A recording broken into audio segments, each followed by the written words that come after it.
Dans le cadre d'une stratégie volontariste pour améliorer et augmenter le niveau de sécurité à la traversée de la voie ferrée par les usagers routiers et piétons, l'ONCF a élaboré et mis en œuvre un plan d'action pour la période 2010-2015. C'est un chantier considérable quand on sait que le réseau ferré marocain s'étend sur 2100 km et que plus de 300 trains sont en circulation chaque jour.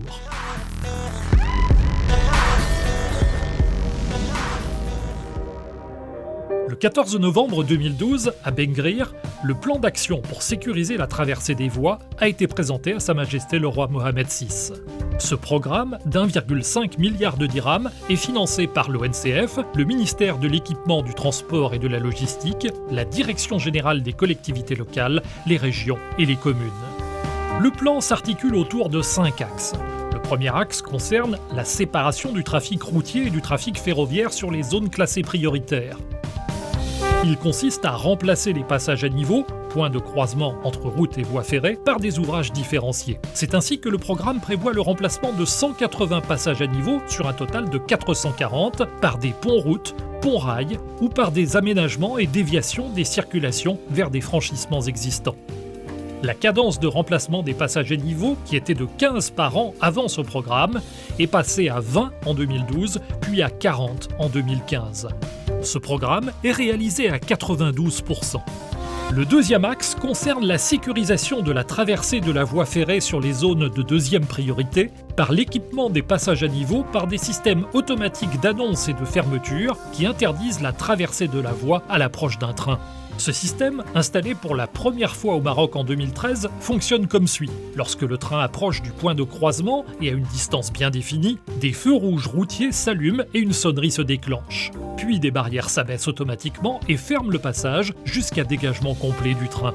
Le plan d'action prévoit l'équipement de 260 points de croisement. Il est réalisé à 80%. Le troisième axe concerne la sécurisation de la traversée de la voie par les piétons.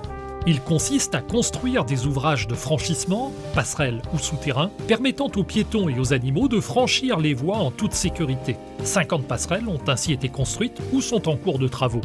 Aussi, dans les gares, des passages souterrains sont aménagés pour sécuriser le franchissement des voies et les quais sont surélevés.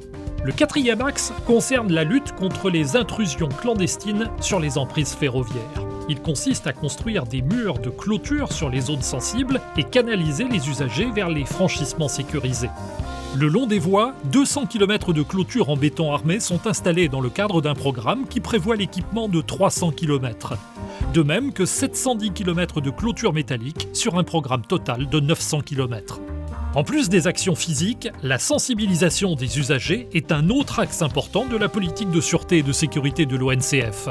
Il organise régulièrement des campagnes pour sensibiliser aux dangers de la traversée au passage à niveau. Ces campagnes, menées en partenariat avec le Croissant-Rouge marocain, se tiennent à différents points comme les gares, les passages à niveau gardés et les points de traversée non conformes. Pour l'accompagnement du plan d'action, un nouveau poste de commandement et de contrôle est en construction à Rabat-Agdal. C'est d'ici que se fera la commande centralisée de la signalisation, la vidéosurveillance des équipements et la télémaintenance du réseau. C'est grâce à ce plan d'action qu'a été enregistrée une réduction spectaculaire du nombre des accidents au passage à niveau. On est passé de 17 accidents annuels en 2010 à seulement 5 en 2016.